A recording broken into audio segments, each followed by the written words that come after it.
Olá, que bom reencontrá-las, espero que estejam bem. Ainda estamos vivendo esse tempo estranho, atípico da pandemia do coronavírus. E sabendo que esse podcast viaja, eu não posso viajar, mas ele viaja por tantos lugares no planeta, eu sei que sempre tem ouvintes vivendo estágios diferentes de isolamento e de sofrimento social, de sofrimento econômico, né? A gente sabe que enquanto alguns sequer fecharam as portas ainda, estão distantes dessa realidade, outros já vivem reaberturas controladas, como é o caso neste momento, quando estamos gravando em maio de 2020 de Porto Alegre, que é a minha cidade. Mas há quem esteja sempre à beira do lockdown, né? E até essa semana eu ouvia o Ricardo Capra, que trabalha com dados, pesquisem aí para conhecer o seu instituto, e ele falava de um efeito sanfona. Sabe aquele efeito sanfona que a gente conhece bem nas roupas, né? Ele fala de que talvez nós tenhamos que nos acostumar com o efeito sanfona em termos de aberturas e fechamentos ainda por alguns meses, né? Na perspectiva de que um vírus ele não desaparece, o que surge são medicamentos, são vacinas, mas enfim, falo isso para destacar no que afeta o nosso comportamento, né? Que a gente, nas nossas atitudes, nos nossos negócios, nos nossos empreendimentos, talvez tenhamos que nos acostumarmos com este efeito sanfona para além das nossas roupas, né? Bom, e nem preciso falar aqui da dor que o mundo vive em termos de perdas humanas, essas são irreparáveis. Esse é um quadro tão dinâmico que nem vou aqui mencionar dados, né? Mas sabemos dos milhares que velamos, e falo assim no plural porque nessa hora acho que fronteira não faz muita diferença, né? Mas apenas para registrar que e vivemos um tempo de luto, sim. Então, respeite o seu tempo também. Esses dias foi importante para mim encontrar uma frase que dizia que, né, você não precisava ser super produtiva todos os dias nessa época, porque a gente fica vendo, né, o pessoal fazendo live, contando produtos. Bom, será que eu tinha que estar gerando tudo isso? Então, também calma, né? Não é um tempo fácil assim. Não tão fácil. Vamos buscar respostas. Mas façamos, então, uso de toda a nossa resiliência e empatia para nos sustentarmos. Então, nesse cenário, eu me senti muito provocada a falar sobre uma ferramenta, uma proposta que me parece bem coerente com o momento. Financiamento coletivo. Certamente vocês já ouviram falar, mas talvez ainda tenha uma imagem que eu fixei, mudei em mim muito recentemente, de que financiamento coletivo era só para uma mobilização de caridade ou para um projeto cultural específico, né? Então existem financiamentos continuados, existem diversos projetos que podem sim ser uma fonte de renda para que uma pessoa desenvolva o trabalho que acredita, que gera valor. A gente vai entender melhor ao longo desse episódio. Então, para que a gente mergulhe e entre nesse universo, eu convidei para estar conosco nesse episódio a sócia da plataforma Apoia-se, a psicóloga de formação e empreendedora de coração, que foi assim que me foi apresentada, Ilana Nisilovitz. Tudo bem? Oi, pessoal. Oi, Sabrina. Tudo bem? Muito obrigado pelo espaço. Estou super feliz de poder estar aqui conversando com vocês hoje, podendo apresentar o financiamento coletivo para quem não conhece, aprofundar um pouquinho mais para aquelas que já conhecem e poder contar um pouquinho também da minha trajetória, né, de empreender na Apoia-se. Bom, eu comecei até falando de um certo preconceito mesmo, acho que essa é a palavra que eu tinha em relação, né, porque preconceito, aquilo que a gente forma sem conhecer bem, né, fruto de ignorância mesmo, mas também porque eu acho que o histórico foi assim, de financiamento coletivo focado, pontual, em ações, seja de caridade, seja de uma necessidade, às vezes por doença, ou, se não tivesse esse aspecto, mais vinculado a projetos culturais, também pontuais, um CD, um livro, um show, coisas desse tipo. E muito recentemente, comecei a acompanhar, então, movimentos e produtos e projetos em financiamento coletivo, que não fossem isso, né? Mas que fossem uma capacidade de sustentação de outros tipos de projeto. Então, eu te pergunto, o que pode estar, hoje em dia, numa plataforma de financiamento coletivo?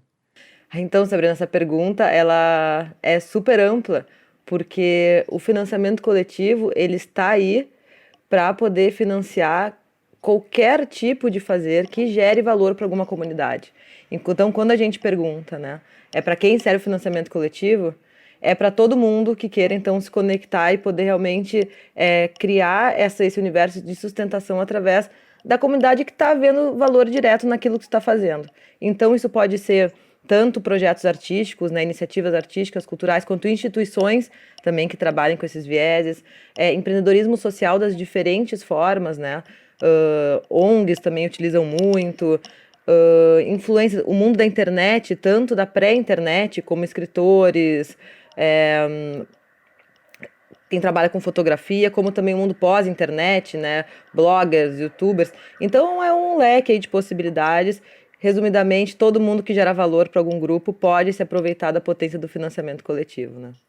Bom, de uma maneira geral, para mim, falar de financiamento coletivo, logo depois de um episódio que o assunto foi propósito, e até convido a quem não ouviu o último episódio com a Bibiana Zereu, tinha um depoimento da Luísa Helena Trajano também, que tem batalhado diariamente usando a tecnologia com lives e redes sociais, trazendo uma mensagem bem importante nesse momento de pandemia, em termos de colaboração e cooperação, né, um olhar diferente de concorrência, mas realmente de colaboração, de olhar como a tecnologia e quem trabalha com tecnologia tem usado muito o termo comunidade, né? Então, quem está se inserindo nesses meios de inovação, e aqui eu trago como provocação mesmo a quem me ouve, não precisa se tornar um programador ou um agente direto da tecnologia, mas que conheça esses movimentos de inovação para poder demandá-los, né? E até, de repente,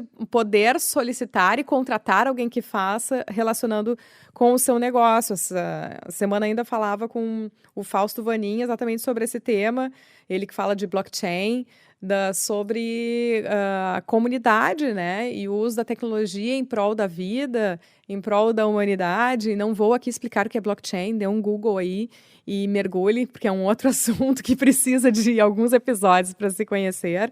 Mas isso, assim, pensar que tem aí toda uma mudança de cultura e que eu acho que talvez venha pela tecnologia mesmo, de pensar um outro jeito de consumir e um outro jeito de investir dinheiro, de gastar dinheiro, né? É que se a gente for pensar tecnologia, né? A tecnologia, ela é uma forma de fazer melhor, né? Mais otimizada, alguma coisa que a gente já faz, né? Então, trazendo aí, puxando para o financiamento coletivo. Se for pensar, há muito tempo a gente vive e experiencia essa prática, né? A Estátua da Liberdade foi construída com o auxílio, né, de pequenos auxílios de muita gente para poder vir ao mundo. A gente for pensar o Cristo Redentor, o Estádio Beira-Rio, né, aqui de Porto Alegre, também todo mundo dando um pouco para conseguir algo maior, né? Então, o que as plataformas fazem? A gente pegou e uniu a tecnologia para atualizar essa forma, então facilitar essa forma de unir as pessoas. Então, vejo muito quanto que a tecnologia vem para conseguir, ela está conseguindo atualizar e está conseguindo facilitar esse processo de conexão entre as pessoas, quando o espaço físico não é mais a única forma de garantir nessa proximidade. Então, nisso, muitas outras práticas também vão se atualizando. A própria relação, né, de produto e consumo, quando eu tenho acesso a tantas coisas através do mundo online, eu consigo, ao mesmo tempo, conseguir escolher o que eu vou acessar, conseguir escolher o que eu vou consumir. Então, a ideia de quem está produzindo, de conseguir chegar até as pessoas, vai ser de uma forma diferente. O valor que se estabelece, que vai garantir essa relação, também é atualizado, porque se ampliou muito a possibilidade de acesso, né? Então, tem toda uma transformação que a tecnologia está trazendo, mas que, na verdade, vejo como um caminho de melhorar, né? E realmente conseguir reconstituir coisas que a gente já fazia antes, mas agora com uma nova forma, né? Uma forma mais otimizada e que vão trazendo também novas consequências que a gente está aprendendo e entendendo como que vamos viver e seguir desenvolvendo essas novas relações que estão sendo possíveis, né? Bom, eu sempre gosto de trazer casos concretos antes que você que está ouvindo aí ache que não tem nada a ver com tecnologia e ache que de repente a gente está viajando aqui e esse não é um episódio para você. Então, eu fui buscar um dos projetos que está lá na plataforma, nesse caso da Apoia-se, embora existam outras plataformas de financiamento coletivo, mas busquei então um exemplo, o depoimento do projeto da Débora Alves, que é de Campinas. Aí vocês vão relacionar o que tecnologia tem a ver com crochê, por exemplo. Vamos ouvir. Então, o projeto Comadres Atelier, ele surgiu, por um lado, de uma necessidade, né, de garantir sustentabilidade para um conteúdo gratuito que eu já gerava há alguns anos, e, por outro lado, da demanda por um curso meu mais acessível às pessoas, né? Eu comecei na internet em 2008, na verdade, com um blog chamado Modernizando Crochê, em que eu compartilhava achados meus, né? Mas isso não era uma atividade, não era o meu trabalho, né? Eu sou linguista, eu sempre dei aula, sou professora universitária, durante 20 anos eu dei aula numa faculdade particular aqui de Campinas. E o crochê sempre foi um hobby, né? Sempre foi uma maneira de eu resgatar o meu feminino, né? Porque eu acho que nós mães, trabalhadoras, empreendedoras, a gente aciona demais o nosso lado masculino, né? Porque nós precisamos dar conta de uma série de tarefas, né? Então tem esse lado prático bastante acentuado. E o feminino, por vezes, fica mais esquecido. E o crochê, para mim, sempre foi um resgate desse feminino. E de 4 anos atrás, eu comecei a juntar essas minhas paixões, né? Por um lado, a comunicação, com a qual eu trabalhei 20 anos, e por outro, o crochê. Então, eu comecei a falar um pouco mais, comecei a reparar que para muitas mulheres o crochê era uma forma delas conseguirem se expressar, né? Era um dos poucos momentos que elas tiravam para si mesmas. Então, eu comecei a trabalhar com essas mulheres e comecei a criar um conteúdo gratuito no YouTube e no Instagram. Hoje nós já somos acho que 110 mil no YouTube e 41 mil no Instagram. E eu percebi que eu estava conseguindo ajudar bastante gente com esse conteúdo gratuito, não só ensinando as peças de crochê, mas conversando sobre feminismo, né, sobre empoderamento, sobre autocuidado, sobre maternagem. Então a gente começou a trocar muita informação bacana. E aí eu comecei a ver que o meu dia, né, as minhas horas estavam muito mais dedicadas a isso do que a outra atividade, só que eu não estava conseguindo ter remuneração suficiente para me dedicar exclusivamente a isso. Eu criei meus cursos, eu ia para São Paulo, para Curitiba dar curso, e muita gente também pedia, né? Falava, poxa, mas você não veio? Eu moro aqui no Nordeste, eu moro em Porto Alegre, eu moro em Florianópolis, por que você não vem? E aí surgiu essa ideia de um financiamento coletivo em que as pessoas contribuem com R$ 25 ou com 35 a escolher, e elas recebem o material equivalente a um workshop online por mês em seu e-mail.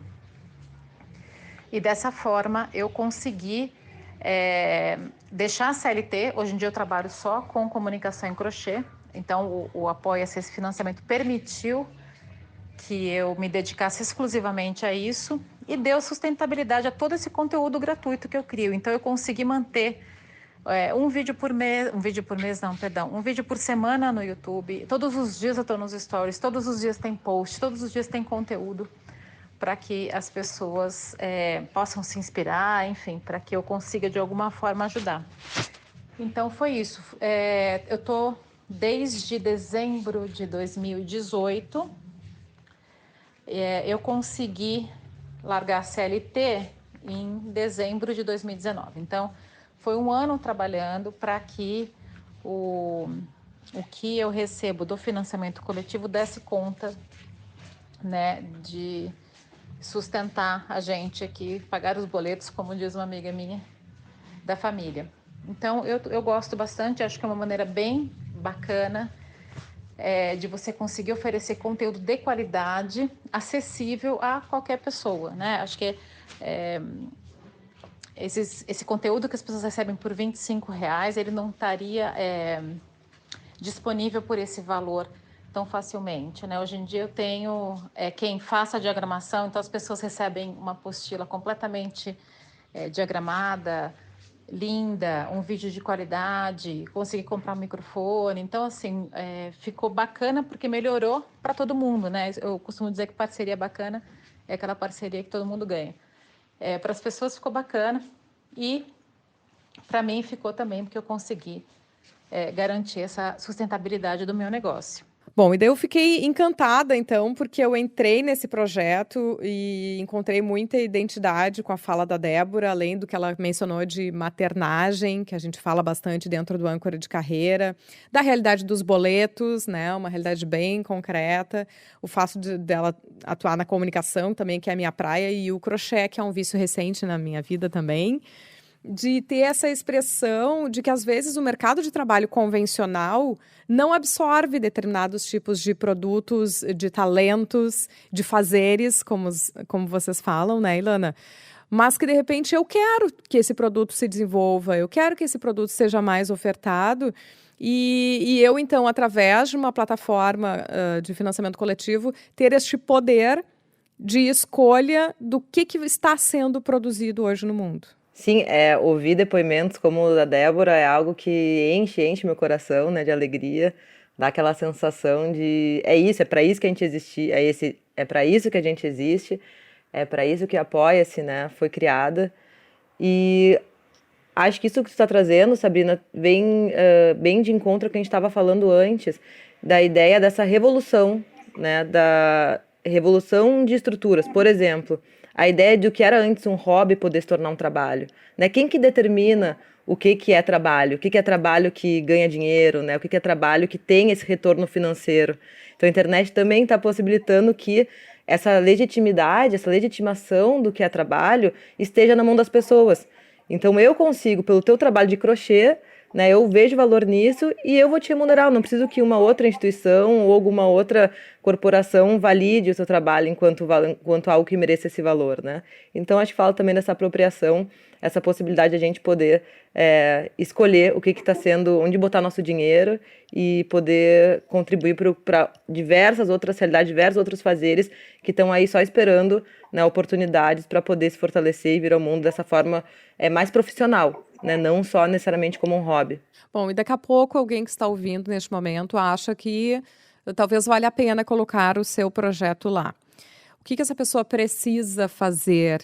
Ela tem que investir alguma coisa? Como é que começa isso? Bom, para começar, tem que estar fazendo alguma coisa, né? Então, acho que a pessoa, quando ela chega até nós, esse é o principal valor, né? É ter essa consciência do que eu estou fazendo, qual o valor que eu estou gerando com o meu trabalho, né? E a disposição de acessar a comunidade que está vendo valor, fortalecer, então, essa comunidade que está vendo valor no que está fazendo para se juntar a ti nesse projeto. De forma bem prática, para ingressar na plataforma, não tem valor nenhum, é super simples, né? Tu entra na plataforma, apoia.se, cria tua página de campanha, que tem, então, a especificidade de escolha de qual modalidade de financiamento coletivo faz mais sentido para o teu trabalho. Então, até é importante falar um pouquinho da diferença das principais modalidades, bem brevemente. A modalidade que a Débora usa na campanha dela é a modalidade contínua, né, que funciona como um clube de assinaturas, que é onde o Apoia-se começou, né, como campanhas contínuas, mas também tem a modalidade tradicional, mais conhecida, que é a pontual, quando um projeto mais específico, de início, meio e fim, com tempo pré-determinado. Nós temos uma terceira modalidade, nova, inédita no Brasil e no mundo, que é o modelo turbinado, que é um híbrido entre a pontual e a contínua. E também temos a modalidade por criação, mas que ainda está em fase beta, então também estamos testando e não está ainda aberto para todo mundo, mas se fizer sentido, entre lá no nosso site, lê um pouquinho mais sobre cada uma e pode vir nos acessar. Então chama o site, por favor. O site, então, para conseguir nos encontrar é apoia.se. apoia.se. E até eu sempre gosto de dar as redes também de quem fala aqui conosco. A gente falou sobre o projeto da Débora, é @adeboralves, assim, adeboralves. E o pessoal comenta, assim, a coisa das marcas, de dar espaço para as empreendedoras, se pagam ou não a participação do podcast. Desse momento, o podcast é completamente independente, quem paga ele sou eu mesmo. Então, o fato de querer colocar as marcas não é por cobrá-las, mas por querer que elas se desenvolvam. E o próprio Apoia-se não está aqui em vão, porque quem acompanha o podcast sabe que eu trago para cá as minhas angústias, né, as minhas dúvidas, as minhas inquietações. E o financiamento coletivo era uma dessas barreiras, e sempre que eu me deparo com alguma dúvida, eu resolvo compartilhá-la, porque imagino que possa ser de outras pessoas. E eu tenho conta no Apoia-se há mais de um ano, que eu vou lá, edito, mudo o texto e não publico nunca, né? Porque eu fico muito em dúvida sobre que recompensa que eu boto, que texto que eu faço, esse vídeo que eu não estou a fim de fazer agora. Então, eu preciso destravar certas coisas, quero que muitas pessoas se destravem, né? De repente, em breve, coloque o âncora de carreira numa plataforma de financiamento coletivo e vocês pensem aí se vocês apoiam ou não, tá bem? Daí eu faço convite e aviso aqui. Mas eu falei sobre a questão das recompensas. Essa é uma das minhas travas, por exemplo. Eu olho lá, tem muitas recompensas possíveis, assim, né? O que tu pode trazer pra gente que tá ouvindo pela primeira vez isso? Recompensa tem que ter um valor mínimo, tem que ter 10 recompensas diferentes, tem que ter recompensa necessariamente? Então, isso que eu queria que tu trouxesse também, Ilana. Essa é uma boa pergunta que realmente gera dúvidas em um monte de gente, né? Então, assim, eu vou, para poder introduzir a ideia de como pensar as melhores recompensas para tua campanha, né? Para a campanha de cada pessoa, a primeiríssima coisa, a primeira do mundo, é ter muito claro na tua cabeça, vou me repetir, mas isso é realmente a coisa mais importante, entender qual o valor que tu tá gerando para tua comunidade, tá? Porque não adianta botar um monte de quinquilharia ali que não vai conectar, que não vai chegar realmente a despertar o desejo das pessoas de poder se aproximar e realmente, né, tornar o seu gosto em um apoio de fato. Então, entender qual valor está gerando é a primeira coisa. A partir disso, tem algumas dicas práticas, né? Valores têm que ser, obviamente, tem que ter um valor um pouco mais acessível para as pessoas que também podem ou não podem ou não querem apoiar com muito dinheiro. Muitas opções, não é legal, porque dá aquela sensação de Netflix, né? Que tu entra e não sabe muito bem, é muita opção, não sei qual é a diferença de um e então eu vou ver depois. Então nem vou acabar o apoio. Mas os tipos de recompensas, que também acho que é algo que tem bastante valor eu compartilhar aqui, eles podem ser bem diferentes. Mas eles versam em 3 modalidades principais, que pode fazer um mix ou entender qual que faz mais sentido para o teu trabalho. Um deles são aquelas recompensas que estão mais atreladas ao conhecimento, né? Eu tenho um conhecimento e eu vou repassar ele para ti, que é o que a Débora Alves, né, faz na campanha dela. Então, eu vou entregar mensalmente um e-book com o conhecimento que eu adquiri, que eu estou juntando para poder compartilhar com essa comunidade. Uma outra forma de recompensa são aquelas mais materiais, recompensas associadas a um produto ou à utilização de algum software, algum serviço, algo que tu entregue mais pontualmente para essa pessoa. Normalmente essas recompensas de produto, por exemplo, um livro, um CD, elas estão mais associadas a campanhas pontuais, porque numa campanha contínua, ficar entregando produtos continuamente pode cair naquele inferno operacional, né? Ficar com correio, entregar 10 canecas por todos os meses uma caneca, né? Então, são mais utilizadas em campanhas pontuais. E depois tem a terceira modalidade de recompensas, que é aquela de sugestão de valor, que tu entrega algo de fato, né? Que se entende que a maior entrega, a maior recompensa que tu está oferecendo é o próprio trabalho. Então, tu não precisa oferecer recompensas distintas de acordo com cada valor apoiado. Mas sempre é uma dica muito boa que tenham diferentes sugestões de valor. Porque assim como se tiver muitas sugestões, vira aquela dúvida eterna na Netflix, não ter nenhuma também não facilita o processo de escolha. Tá, mas se é qualquer valor também é muito, né?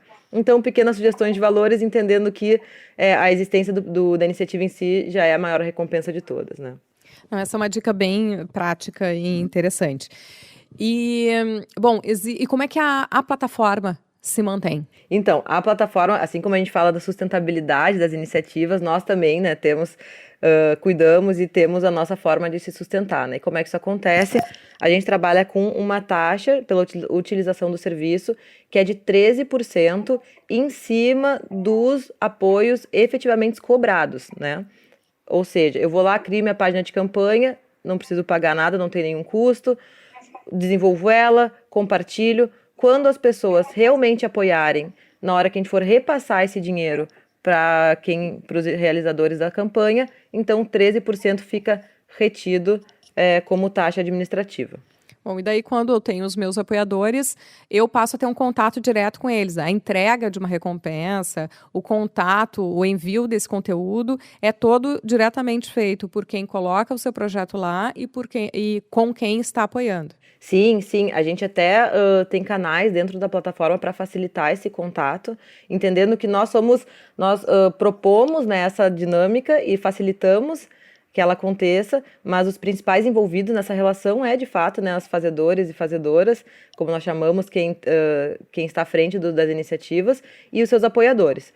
Então, a gente oferece diferentes ferramentas, como um chat, que por dentro da plataforma é possível conversar em tempo real com as pessoas. A gente oferece um mural de campanha, né, que funciona no estilo blog, onde tu consegue oferecer recompensas com acesso exclusivo para apoiadores, acesso de acordo com as diferentes faixas de recompensa.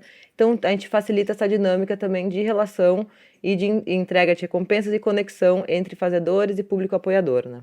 Ilana, eu queria que tu contasse, então, a gente já está avançando no tempo, contasse o que está sendo feito agora. Eu abri o podcast falando sobre esse cenário de pandemia e achei interessante quando eu, mais uma vez, estava lá passeando pelo Apoia-se e encontrei, assim, um trabalho específico em relação a isso. E até eu sempre gosto de compartilhar essas conexões que existem, porque há 2 episódios, quando eu vim para a clausura, né, quando foi imposto esse isolamento, eu estava começando também como voluntária, como jornalista, num grupo que é o Brothers in Arms, que trabalha para conseguir EPIs, né, os equipamentos de proteção individual e respiradores, enfim, equipamentos de apoio hospitalar nesse momento. E a Apoia-se estava também apoiando, então, o Brothers in Arms, e entrei em contato, eu comecei a conversar com a Renata Battistelli, né, e expus, assim, as minhas perguntas e meus questionamentos, e foi quem me colocou em contato com a Ilana, então, fechando hoje esse podcast. Então, também agradeço a dedicação da Renata, mas toda essa rede que se faz, né, quando a gente se conecta com a nossa comunidade, com as preocupações da nossa comunidade, acabamos nos conectando com pessoas também. Mas, enfim, o que a Apoia-se está fazendo nesse momento da pandemia, como financiamento coletivo? Então, o financiamento coletivo está se mostrando um super aliado para que muitos projetos se organizem para poder, né, enfrentar e poder facilitar essa passagem por esse momento pandêmico que a gente está vivendo. Então, para poder facilitar também a aproximação de pessoas que querem ajudar com aquelas que estão propondo, né, formas de contribuir com o cenário da Covid, a gente criou uma página chamada Redes Solidárias, onde a gente centraliza todas as iniciativas que têm como objetivo arrecadar fundos para alguma frente de enfrentamento, especificamente aqueles eixos que a gente entende que foram os mais afetados, né? As pessoas em situação de maior vulnerabilidade social, as instituições, né, de saúde e também artistas, né, e pessoas profissionais autônomos.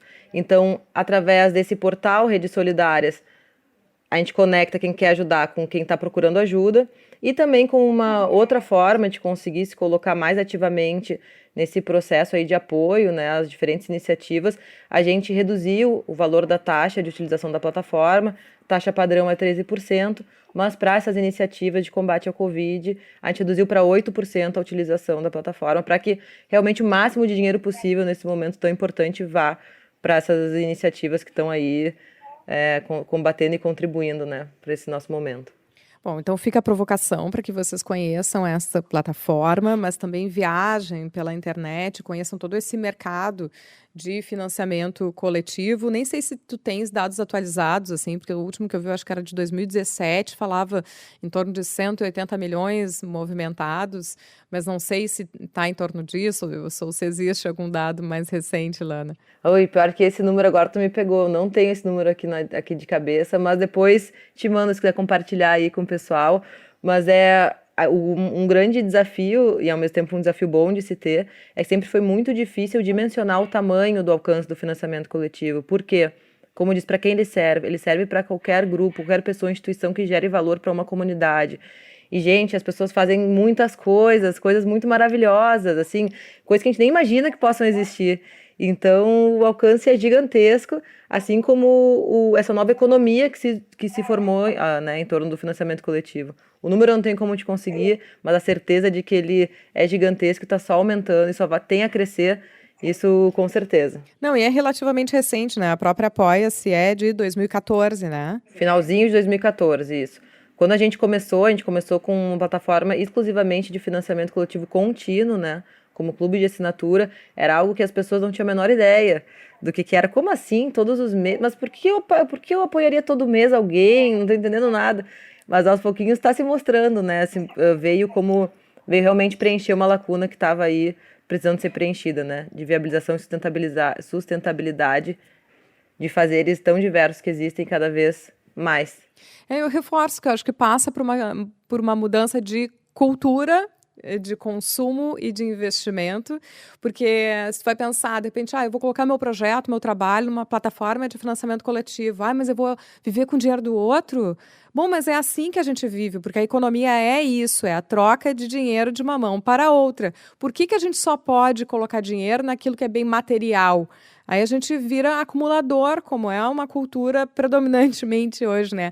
Para uma coisa que eu pego e guardo, eu pago mais facilmente do que às vezes por um talento, por um conhecimento, né? Que eu usufruo de outra forma. Então, me agrada pensar numa mudança cultural que passe menos pelo consumismo e pela acumulação. Mas tudo isso é processo, né?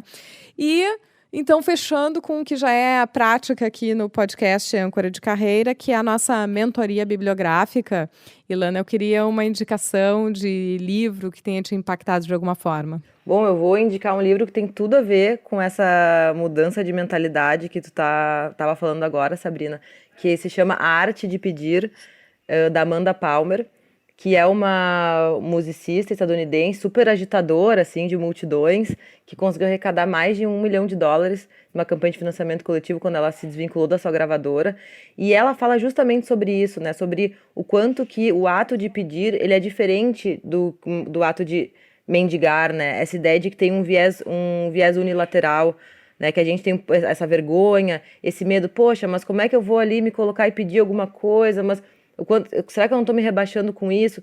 E ela traz justamente o contrário, o quanto que o pedir é algo muito presente que sustenta as nossas relações humanas e o quanto que a potência que cria enquanto a pessoa que está pedindo consegue se vulnerabilizar e a pessoa que está dando consegue oferecer o que ela tem, que essa dinâmica ganha-ganha é algo extremamente potente para o desenvolvimento da sociedade como um todo. Então, acho que tem tudo a ver, fica aí essa dica, A Arte de Pedir, da Amanda Palmer. É um grande livro, e especialmente para quem está buscando, querendo, visualizando a possibilidade de fazer um financiamento coletivo, porque fala muito sobre coragem também, né? A coragem de se colocar e a coragem de pedir ajuda, oferecer a possibilidade para que as pessoas te ajudem. Gostei muito, amei aqui, outra coisa que me causa muita angústia na vida é as sugestões de livros que eu recebo aqui e não estou conseguindo dar conta de fazer a leitura. Mas eu não quero me despedir de ti sem... Esse podcast ele tem muito de troca de vivências que causam identidade, às vezes inspiram a coragem de mudanças.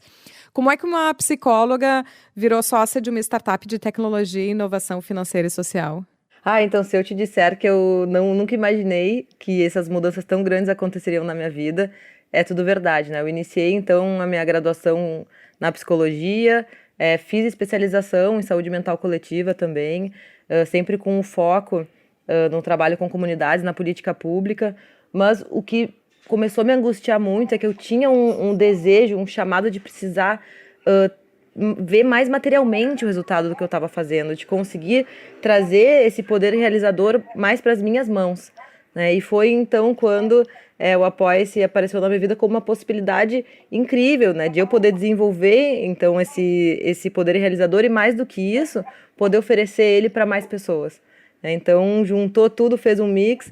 E, bom, agora estamos aqui, né, numa jornada empreendedora, tecnológica, com muito, muito prazer, e principalmente o prazer de seguir trabalhando com comunidades e seguir trazendo, né, conexão e cuidado, mesmo que de uma forma totalmente diferente. Então, sucesso, Ilana, para ti, para toda a equipe que está envolvida com esse trabalho dentro da Apoia-se. E obrigada pela disponibilidade para esse bate-papo. Oh, imagina, Sabrina, eu que agradeço, fiquei muito feliz, gostei muito do nosso papo.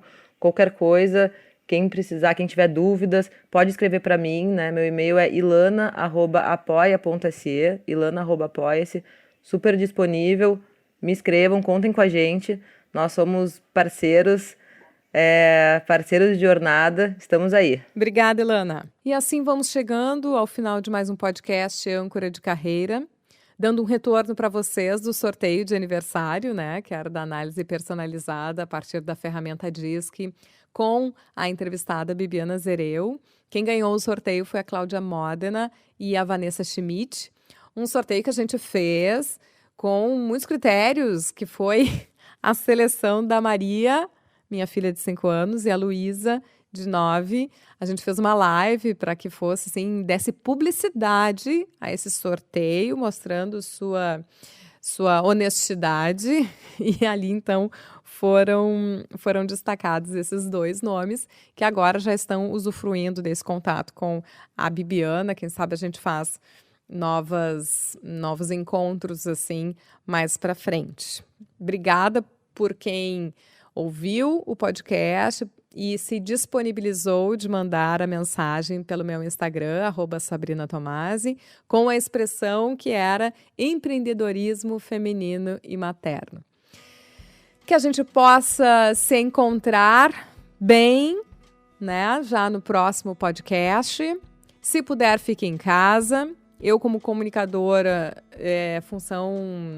atividade essencial, né? Então, às vezes, sou, sim, chamada a sair, tenho tido atividades externas, e é possível que isso aconteça mesmo quando as outras fechem. Mas, fora trabalho, a minha opção e a opção da minha família tem sido ficar em casa. Apesar de, na minha cidade, aqui, Porto Alegre, capital do Rio Grande do Sul, o comércio, shoppings e parques, neste momento, estejam liberados, né? Mas a nossa opção, a partir da informação que temos para a nossa segurança, quando não temos ainda uma vacina, nem um medicamento com eficácia comprovada, é de ficar em casa. Então, nesse momento, a minha sugestão é essa. Se puder, fique em casa, para quem está nesse contexto. Mas o que eu digo é, a informação é para ser usada. Então, consuma informação de qualidade dentro dos seus contextos, ouça as autoridades, ouça os estudiosos, mas com senso crítico, e tome você a decisão que é melhor para você e para sua família. Nesse momento, eu aqui humildemente julgo se puder, fique em casa, mas dentro do contexto que temos agora. Cuide-se, que a gente possa se encontrar em breve no próximo podcast. Mais uma vez agradecendo a atenção de vocês, né? Tempo e atenção é um recurso muito precioso e eu me sinto, então, muito acarinhada com cada um que chega até o final desse podcast. Nos encontramos lá pelo @SabrinaTomasi no Instagram, também pela página Sabrina Tomasi Oficial. E agradeço mais uma vez aqui ao Eduardo Lorenzetti, que organiza a minha bagunça na edição dos meus áudios nesse tempo de distanciamento social, principalmente. Um abraço.